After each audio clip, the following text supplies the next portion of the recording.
নমস্কার, আপনারা দেখছেন হাই নিউজ। আমি শ্রীপর্ণা রয়েছে আপনাদের সঙ্গে। শুরু করছি আজকে নিউজ টুডে। শুরুতেই দেখে নেব আজকের হেডলাইন্স।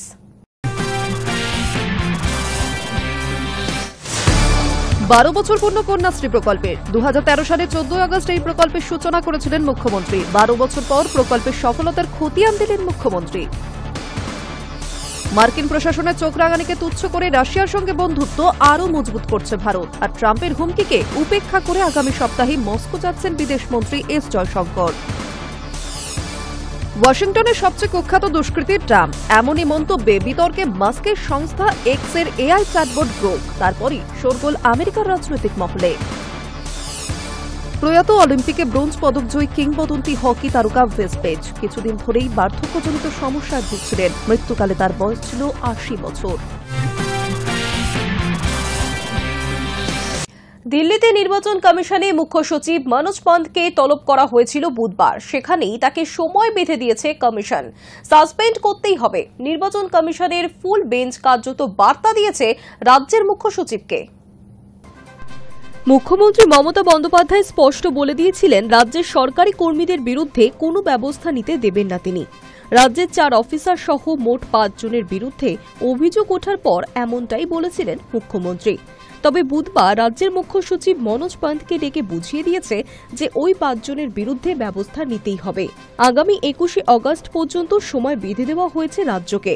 রাজ্যের 2 ইআরও, 2 AERO এবং 1 ডেটা এন্ট্রি অপারেটরের বিরুদ্ধে ভোটার লিস্টে ভুয়ো নাম তোলার অভিযোগ উঠেছিল। অভিযোগ ছিল অফিসাররা তাদের আইডি শেয়ার করেছেন অস্থায়ী কর্মী হিসেবে কাজ করা ডেটা এন্ট্রি অপারেটরদের সঙ্গে। তাদের সাসপেন্ড করার ও তাদের বিরুদ্ধে এফআইআর করার সুপারিশ করেছে কমিশন।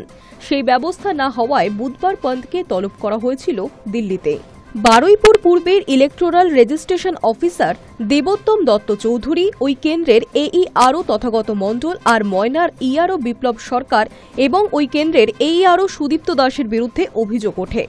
এছাড়া সুরজিৎ হালদার নামে এক ডেটা এন্ট্রি অপারেটর বিরুদ্ধেও এফআইআর এর নির্দেশ দেওয়া হয়েছিল। গত সোমবার রাজ্যের তরফ থেকে জানানো হয় AERO সুদীপ্ত দাস এবং ডেটা এন্ট্রি অপারেটর সুরজিৎ হালদারকে কমিশনের কাছ থেকে অব্যাহতি দেওয়া হয়েছে। অর্থাৎ কারোর বিরুদ্ধে এফআইআর করা হয়নি, কাউকে সাসপেন্ডও করা হয়নি। চিঠিতে আরও বলা হয়েছে যে এই সমস্ত অফিসারদের কাজের ক্ষেত্রে অনেক বেশি চাপ থাকে, তাই কর্মীদের সঙ্গে আইডি শেয়ার করে থাকেন। সূত্রের খবর, কমিশনের দেওয়া চিঠির নির্দেশ কেন কার্যকর হয়নি সেই নিয়েই ফুল বেঞ্চের প্রশ্নের মুখে পড়তে হয়েছে মুখ্য সচিব মনোজ পন্থকে। 4 অফিসারের বিরুদ্ধে শাস্তিমূলক ব্যবস্থা নেওয়ার কমিশনের নির্দেশের প্রেক্ষিতে রাজ্য সরকার এখন কি পদক্ষেপ করেছে তার রিপোর্ট সহ তুলে ধরতে হয়েছে মুখ্য সচিবকে। বৈঠকে উঠে এসেছে আইনি এখতিয়ার সংক্রান্ত ইস্যু। এসআইআর প্রত্যেকটা রাজ্যে বাস্তবায়ন করতে কমিশন যে বদ্ধপরিকর তাও বুঝিয়ে দেওয়া হয়েছে মুখ্য সচিবকে। কমিশন ব্যাখ্যা করেছে যে এক্ষেত্রে আইনি এখতিয়ারের মধ্যেই পুরো কাজ করা হচ্ছে। প্রসঙ্গত, নির্বাচন বিধি লাগু না হতেই রাজ্যের সরকারি আধিকারিকদের বিরুদ্ধে কমিশনের ব্যবস্থা নেওয়ার অধিকার আছে কিনা তা নিয়ে প্রশ্ন তুলেছিলেন মুখ্যমন্ত্রী। Hi News Network. বাংলার মেয়েদের ক্ষমতায়নের লক্ষ্যে কন্যাশ্রী প্রকল্প চালু করেছিলেন রাজ্যের মুখ্যমন্ত্রী মমতা বন্দ্যোপাধ্যায়। 2013 সালে 14 আগস্ট এই প্রকল্পের সূচনা করেছিলেন তিনি। তারপর পেরিয়েছে 1 যুগ। বৃহস্পতিবার 12 বছর পর সেই প্রকল্প কতটা সফল হল তারই খতিয়ান দিয়েছেন মুখ্যমন্ত্রী। একই সঙ্গে তার বিশেষ বার্তাও রয়েছে কন্যাশ্রীদের জন্য। বাংলার মেয়েদের ক্ষমতায়নের লক্ষ্যে কন্যাশ্রী প্রকল্প চালু করেছিলেন রাজ্যের মুখ্যমন্ত্রী মমতা বন্দ্যোপাধ্যায়। 2013 সালের 14 আগস্ট এই প্রকল্পের সূচনা করেছিলেন তিনি। তারপর পেরিয়ে গেছে 1 যুগ। আজ 12 বছর পর এই প্রকল্প কতটা সফল তারই খতিয়ান দিয়েছেন মমতা। একই সঙ্গে বিশেষ বার্তাও দিয়েছেন কন্যাশ্রীর মেয়েদের জন্য। বৃহস্পতিবার সোশ্যাল মিডিয়ায় মুখ্যমন্ত্রী লিখেছেন, আমাদের সকলের গর্বের কন্যাশ্রী প্রকল্প আজ 12 বছরে পা দিল। সারা বিশ্ব, সারা দেশ এবং সারা বাংলার সব কন্যাশ্রীদের জানাই অভিনন্দন। এই পোস্টেই তিনি উল্লেখ করেছেন, নারী ক্ষমতায়নের ক্ষেত্রে এত কম সময়ে এত বড় প্রভাব আর কোনো সরকারি প্রকল্প ফেলতে পারেনি। পাশাপাশি এও মনে করিয়ে দিয়েছেন, ইউনেস্কো এই প্রকল্পকে আন্তর্জাতিক মঞ্চে স্বীকৃতি দিয়েছে। 62টি দেশের 552টি প্রকল্পের মধ্যে প্রথম স্থান পেয়ে কন্যাশ্রী জিতেছে ইউনাইটেড নেশনস পুরস্কার। মমতা দাবি করেছেন এতদিনে রাজ্যের 93 লক্ষের বেশি ছাত্রী কন্যাশ্রী প্রকল্পের আওতায় এসেছে এবং তাদের হাতে পৌঁছে গেছে প্রায় 17,500 কোটি টাকা। বার্তায় মেয়েদের উদ্দেশ্যে তার বক্তব্য, জীবনে বড় হও, দেশের ও রাজ্যের মুখ উজ্জ্বল করো। তোমরাই একদিন বিশ্ব বাংলা গড়বে, বিশ্বে সম্মানের মুকুট মাথায় পড়বে। এদিন তৃণমূলের সর্বভারতীয় সাধারণ সম্পাদক অভিষেক বন্দ্যোপাধ্যায়ও ফেসবুকে কন্যাশ্রী দিবসের শুভেচ্ছা জানিয়েছেন। তিনি একটি ছবি পোস্ট করেন যাতে লেখা, আমি কন্যাশ্রী, আমি ভবিষ্যতের অনন্যা। ইউনেস্কোর পুরস্কার জয়ের প্রসঙ্গ উঠে এসেছে তার পোস্টারে। উল্লেখ্য, আর্থিকভাবে পিছিয়ে থাকা মেয়েদের উচ্চশিক্ষা ও স্বনির্ভরতার লক্ষ্যে এই প্রকল্প চালু করা হয়। নির্দিষ্ট বয়সে পৌঁছানো ছাত্রীদের এককালীন 25,000 টাকা দেওয়া হয়, যা সরাসরি তাদের নিজস্ব ব্যাংক অ্যাকাউন্টে জমা হয়। স্কুল বা কলেজ থেকেই সহজে ফর্ম সংগ্রহ করে নাম নথিভুক্ত করা যায়। Hi News Network. মধ্যমগ্রাম রুটেও চলবে এবার মেট্রো। এই পরিকল্পনা করেছিলেন তৎকালীন রেলমন্ত্রী মমতা বন্দ্যোপাধ্যায়। তা এবার বাস্তবায়িত হবার পথে। তবে মধ্যমগ্রাম শুধু নয়, বারাসাত নোয়াপাড়া পর্যন্ত পরিষেবা চালুর পরিকল্পনা করা হচ্ছে। রেলমন্ত্রী থাকাকালীন বারাসাত নোয়াপাড়া মেট্রো রেল তৈরির ঘোষণা করেছিলেন রাজ্যের মুখ্যমন্ত্রী মমতা বন্দ্যোপাধ্যায়। আগামী বছরের মধ্যেই পাতাল পথে চালু হয়ে যাবে এই ইয়োলো লাইনের নোয়াপাড়া থেকে মধ্যমগ্রাম মাইকেলনগর পর্যন্ত মেট্রো পরিষেবা। এরই মধ্যে আসার খবর শোনা গেল বারাসাত পর্যন্ত মেট্রো সম্প্রসারণ নিয়ে। এই কাজ শুরু করতে ইতিমধ্যেই মেট্রোর তরফে মধ্যমগ্রামের 4টি এবং বারাসাত শহরের 5টি এলাকায় সয়েল টেস্ট করতে 2 পৌরসভার কাছে অনুমতি চাওয়া হয়েছে। উল্লেখ্য, বারাসাত থেকে কলকাতা এই পথে প্রত্যেকদিন প্রায় 2.5 লক্ষ মানুষ যাতায়াত করে থাকেন। এই বিপুল সংখ্যক মানুষের কথা ভেবেই উত্তর শহরতলির রেলের শিয়ালদা বনগাঁ শাখার ভিড় কমানো সহ এয়ারপোর্ট থেকে 12 নম্বর জাতীয় সড়কের যানজটের হ্রাস টানতেই 2010 থেকে 2011 সালে বারাসাত নোয়াপাড়া মেট্রো রেল তৈরির কথা ঘোষণা করেছিলেন তৎকালীন রেলমন্ত্রী মমতা বন্দ্যোপাধ্যায়। জানা গিয়েছে, প্রস্তাবিত এই রেলপথটি 2টি ভাগে বিভক্ত। প্রথমটি Noapara station, Dumdum cantonment, Jessore road, Birati এবং মাইকেলনগর। এর মধ্যে নোয়াপাড়া ও দমদম ক্যান্টনমেন্ট এই 2টি স্টেশন উত্তোলিত পথে, যশোর রোড স্টেশন থেকে বাকিটা পাতাল পথে। দ্বিতীয় অংশটি মাইকেলনগর থেকে বারাসাত পর্যন্ত। জমিজটের কারণেই এই অংশে মেট্রো রেল সম্প্রসারণের কাজের সমস্যা তৈরি হয়েছিল। এছাড়াও বিমানবন্দর কর্তৃপক্ষ উত্তোলিত পথে রেলপথ নির্মাণে আপত্তি জানিয়েছিল। তাই বারাসাত পর্যন্ত মেট্রো রেল পাতাল পথে হবে বলেই সিদ্ধান্ত নেওয়া হয়। এই পথের মোট দৈর্ঘ্য 11.85 কিলোমিটার। প্রস্তাবিত স্টেশনগুলি হল বিধানপল্লী, চৌমাথা সংলগ্ন মধ্যমগ্রাম, হৃদয়পুর, বারাসাত বিদ্যাসাগর স্টেডিয়াম, কাছারি ময়দান, বারাসাত ইএমইউ কারশেড, যশোর রোডের কাছে জয়পুর এবং 12 নম্বর জাতীয় সড়ক সংলগ্ন সুরিপুকুর। মেট্রো রক্ষণাবেক্ষণের জন্য জয়পুরে ভূপথে ডিপো তৈরিও ভাবনা রয়েছে। ইতিমধ্যেই মেট্রো কর্তৃপক্ষ সার্ভে করে ড্রয়িং তৈরির পথে সয়েল টেস্টের অনুমতি চেয়েছে। এরপর ধাপে ধাপে পরবর্তী কাজ শুরু করা হবে বলে জানা যাচ্ছে। মধ্যমগ্রাম পৌরসভার চেয়ারম্যান নিমাই ঘোষ জানিয়েছেন, শহরবাসীর এতে সুবিধাই হবে।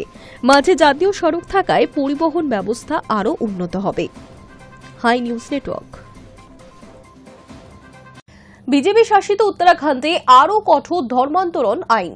বুধবার উত্তরাখণ্ড ধর্ম স্বাধীনতা সংশোধন বিল 2025-এ অনুমোদন দিয়েছে পুষ্কর সিং ধামির মন্ত্রিসভা। সূত্রের খবর, মুখ্যমন্ত্রী পুষ্কর সিং ধামির সভাপতিত্বে রাজ্য মন্ত্রিসভার বৈঠকে এই নয়া বিলে যাবজ্জীবন কারাদণ্ড সহ মোটা অঙ্কের জরিমানা কঠোর বিধান যুক্ত করা হয়েছে। বিজেপি শাসিত উত্তরাখণ্ডে ধর্মান্তরণ আইন আরও কঠিন হল। বুধবার সংশোধিত আইন বিষয়ক নতুন বিলে অনুমোদন দিয়েছে পুষ্কর সিং ধামির মন্ত্রিসভা। নয়া বিলে যাবজ্জীবন কারাদণ্ড সহ মোটা অঙ্কের জরিমানার মতো কঠোর বিধান যুক্ত করা হয়েছে। সূত্রের খবর, মুখ্যমন্ত্রী পুষ্কর সিং ধামির সভাপতিত্বে রাজ্য মন্ত্রিসভার বৈঠকে উত্তরাখণ্ড ধর্ম স্বাধীনতা সংশোধন বিল 2025 অনুমোদিত হয়েছে। নতুন বিলে অবৈধ ধর্মান্তরণের জন্য কঠোর শাস্তির পাশাপাশি ডিজিটাল মাধ্যমে ধর্মান্তরণ বিষয়ক প্রচার নিষিদ্ধকরণে জোর দেওয়া হয়েছে। নয়া আইনে সোশ্যাল মিডিয়া, মেসেজিং অ্যাপ বা অন্য কোনো অনলাইন মাধ্যমে ধর্মান্তরণের প্রচার বা উস্কানি দেওয়াও শাস্তিযোগ্য অপরাধ। উত্তরাখণ্ড ধর্ম স্বাধীনতা সংশোধন বিল 2025 অনুযায়ী ধর্মান্তরণের প্রাথমিক সাজা 3 থেকে 10 বছরের কারাদণ্ড। সংবেদনশীল মামলার ক্ষেত্রে তা 5 থেকে 14 বছর অবধি জেল হতে পারে। গুরুতর ক্ষেত্রে 20 বছর যাবজ্জীবন কারাদণ্ডের সাজা এবং মোটা টাকা জরিমানা হবে দোষীর। এছাড়াও ভুক্তভোগীদের সুরক্ষার দিকটিও সংশোধিত আইনে যুক্ত করা হয়েছে। নতুন বিলে ধর্মান্তরণের জন্য প্রলোভনের সংজ্ঞা সম্প্রসারিতও হয়েছে। যদি নগদ সামগ্রী বা উপহার, কর্মসংস্থান, বিনামূল্যে শিক্ষা, বিয়ের প্রতিশ্রুতির বিনিময়ে ধর্মান্তরণ হয়, তবে তা অবৈধ হিসেবেই গণ্য হবে। ধর্মান্তরণের জন্য ধর্মীয় বিশ্বাসে আঘাত করা ও অন্য ধর্মকে অপমান করা অপরাধ হিসেবেই গণ্য করা হবে। Hi News Network. মার্কিন প্রশাসনের চোখ রাঙানিকে তুচ্ছ করে রাশিয়ার সঙ্গে বন্ধুত্ব আরও মজবুত করছে ভারত। আর ট্রাম্পের হুমকিকে উপেক্ষা করে আগামী সপ্তাহেই মস্কো যাচ্ছেন বিদেশমন্ত্রী এস জয়শঙ্কর। মার্কিন চোখ রাঙানিকে তুচ্ছ করে রাশিয়ার সঙ্গে বন্ধুত্ব আরও মজবুত করছে ভারত। সূত্রের খবর, আগামী সপ্তাহেই মস্কো যাচ্ছেন বিদেশমন্ত্রী এস জয়শঙ্কর। দিন দুয়েকের রাশিয়া সফরে তিনি বৈঠক করতে পারেন রুশ বিদেশমন্ত্রী সের্গেই লাভরভের সঙ্গে। উল্লেখ্য, গত সপ্তাহে রাশিয়ায় গিয়েছিলেন জাতীয় নিরাপত্তা উপদেষ্টা অজিত ডোভাল। আমেরিকার সঙ্গে শুল্ক যুদ্ধের আবহে এবার রাশিয়ায় যাচ্ছেন জয়শঙ্কর। রাশিয়া থেকে তেল আমদানির শাস্তি স্বরূপ ভারতীয় পণ্যের ওপর 50% শুল্ক চাপিয়েছে আমেরিকা। এই সিদ্ধান্তের প্রতিবাদ করে দীর্ঘ বিবৃতি প্রকাশ করেছে ভারতীয় বিদেশ মন্ত্রক।